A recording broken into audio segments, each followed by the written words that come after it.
Hey, what's up, YouTube fans? So, I've made a lot of videos recently talking about the nested hierarchical patterns of life, right? Living species of organisms are organized into nested hierarchical patterns with shared traits with great predictability and in ways that go vastly beyond what makes practical sense, right? From a design standpoint, extremely random to some extent, right? So I've been talking about how a good example, right, is when we compare mammal versus bird, specifically bat versus bird, right? Because a bat is a mammal, right? So and yet it flies, right, like a bird, right?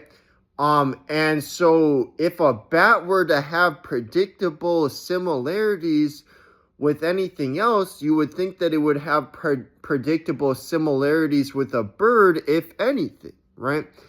And yet every system of its body is vastly more like a camel, an elephant, a seal, a human, a squirrel, etc., right? And in predictable ways, right? And so, in any event, and they both, overlap in their most of the same environments, right? Bat versus bird, right? And so, a bird, right, could just as well have mammalian anatomy and work just as well, right? Or vice versa, a bat could just as well have bird anatomy and work just as well, right? But so what's interesting also with that, right, is that even all the more so then, right, seeing as the entire difference between classes of animals, right, mammal versus bird, does not, practically speaking, need to be as it is, then all the more with subgroups of these classes, it does not need to be as it is, right? Different species of bird, even different families of bird, right? So, there's thousands of bird species organized into hundreds of families, right? I was just looking it up. So I mean, creationists will generally say, right, that they draw the line at the family level, that's what they consider distinct created kinds, right? And I was just looking this up, and they were saying that the number of bird kinds that they believe that there are is about 196, right? We have hundreds of families of birds. They believe that there's about 196 independently created bird kinds. And yet, even the entire difference between a bat versus a bird does not, practically speaking, need to be as it is. And so then even all the more so, one family of birds versus another, the entire differences do not need to be as they are, right? And especially when you consider how widespread a single species of bird could be, right? Because birds do fly, right? They are very widespread.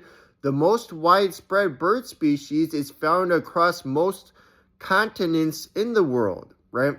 And a single species, right? And if we say that it's a matter of like, oh, well, more, the more of them the more distinct groups of them we have, the more diversity, because, life would be more so boring if it was all the same, right? Well, so the thing is, right, we get vastly more diversity between large groups like mammal versus bird than we do get within these groups, right? You have many families of bird, right, that even though they're different families, they look mostly the same, do most of the same things, right? And the differences between any two families of birds is vastly less than the amount of difference between a bird versus a bat, right?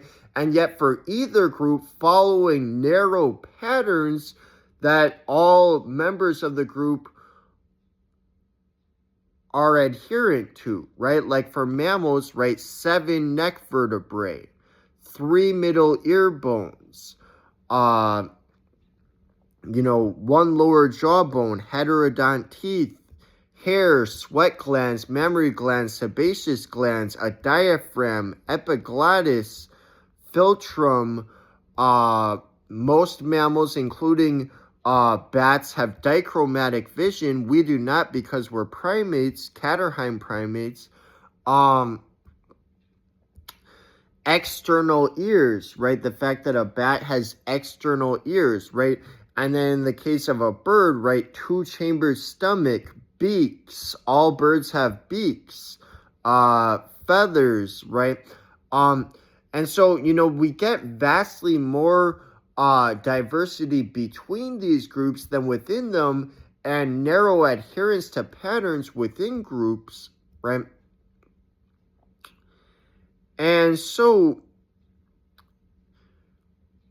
in many ways, it's very random and nested hierarchical, right? It really is, while we do often stress how evolution is not totally random because of processes like natural selection, there also is a significant degree of randomness, right? Because, when you look at a bird out your window, it could about just as well have the whole anatomy of a mammal work just as well, right?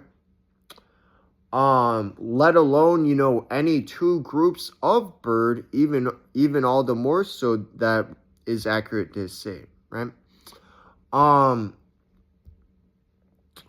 And not to mention with like the point about like diversity, you can get a ton of diversity even within a single species, right? Through selective breeding. Look at just like dogs, right? How many different variants we have of dogs because of selective breeding that look so different, have such different, size differences of their skull shape, right?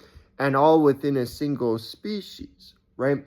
And so you can get a ton of variety even within a single species, right?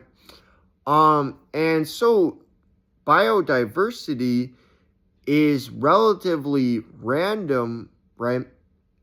And in nested hierarchical predictable patterns, right? We also, aside from mammal and bird, we also have reptiles, amphibians, for each of those, many distinct groups, many families,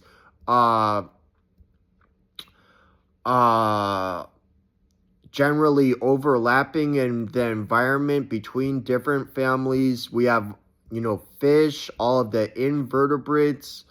And so the diversity of life goes vastly beyond what makes practical logical sense from an engineering standpoint and in nested hierarchical predictable patterns, right?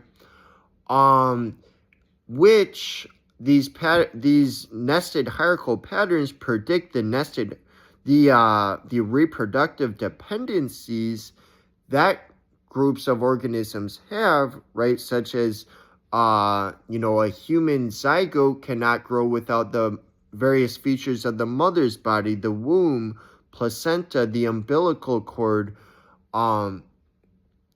A chicken needs the egg to grow, right? Which is produced by its mother, right? And so these patterns we observe all around us all the time, right? Are exclusively consistent with universal common descent of life on Earth, right? And yeah, also going back to like how you can get a lot of variance within a single species, right? You can get like hundreds of pounds heavier, right, or lighter right? Differences of shape of skull, differences of color, behavior, all of that, right? We see diversity, all of that within a single species for dogs through selective breeding, right? And so, it's undeniable that, the facts are all around us. It's also interesting, right, with how with universal common descent, people will get hung up on fossils, right, which, I mean, we have plentiful intermediate fossils that have been found, right? But people will get hung up on fossils, and like really no matter how much fossils we show, they will, either say that it's like, a fake, or they will just say that it isn't it like that it's just like a separate group, right?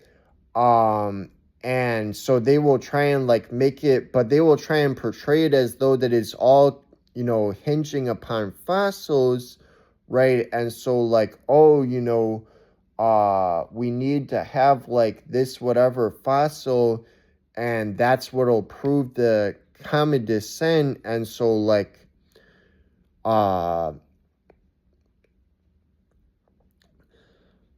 like they try and like bring it down to their level with like a religious book, and like say like, oh, you know we just have to, trust the guys that found these fossils, and then, just, put faith in that versus a religious book. It's like, for one thing, yes, we do have the fossils, right? But the fossils are not in of themselves even necessary to prove universal common descent, right? The patterns we observe of life all around us, right, are exclusively consistent with universal common descent, right?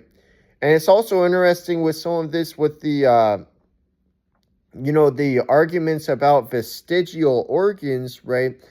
And how, creationists will make a big thing about it when like the appendix or various organs that were previously thought to be vestigial are found to have functions, and they'll see that as like a big win for them, right? And yet for a body part to still have a function, right, for one thing, does not mean that it still has the original function that it was originally used for. And we have plenty of examples of like body parts that are clearly like left over. Like I think even most of them would have to agree, right? Like with birds, not all birds fly, right? Yet all birds have wings, right?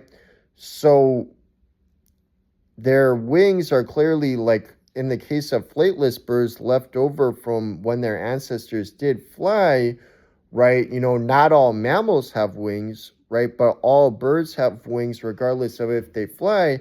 And but taking it further with this whole thing about vestigial organs, even more so if we look at it from a design standpoint, and what organs are not really, they don't really need to be there from a design engineering standpoint, from a practicality standpoint. We can do it with entire body systems to say that they do not need to be as they are multiple body systems, right? The whole setup of a mammal versus a bird does not need to be as it is, right? A bat could just as well have the anatomy of a bird or vice versa, right? And it's predictable based on which groups they are a part of that they would have this anatomy, right? So, all right, that's all for now. See you guys.